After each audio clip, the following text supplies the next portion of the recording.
There will be no trial in the highly publicized drunken driving crash that killed 23-year-old TERESA Kroes of Onalaska. Today, the man charged with her death changed his pleas in the case to guilty. For the latest, we're now joined live in our studio by News 8's Hillman. On a Saturday afternoon in June, Jesse Herrmann got behind the wheel of his pickup truck with a blood alcohol content more than 3 times the legal limit. He eventually smashed into the back of a car full of young women, killing Kroes and injuring 4 others. Today, Herrmann owned up to what he did. Jeff and Paula Kroes sat in this La Crosse County courtroom Monday watching as the man responsible for their daughter's death took responsibility for his actions. Guilty. 27-year-old Jesse Herrmann pleaded guilty to 6 felony charges. They're all related to this violent drunken driving crash on Highway 35 in Holmen. As part of a plea deal, 2 charges against Herrmann were dismissed.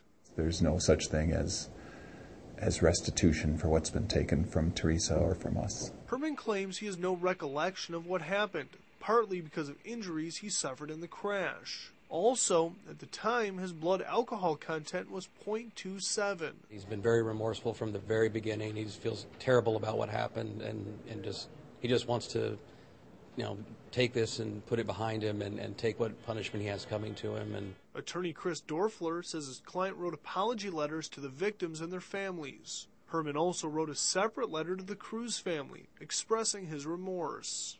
We certainly hope that he's truly sorry, but no one can tell from what he said.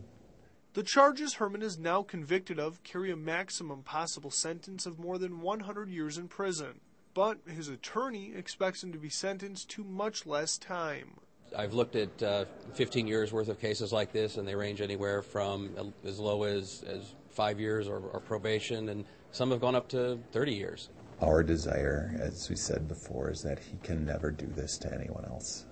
We don't have a number in mind, but we bought our daughter's casket, her headstone, her burial plot.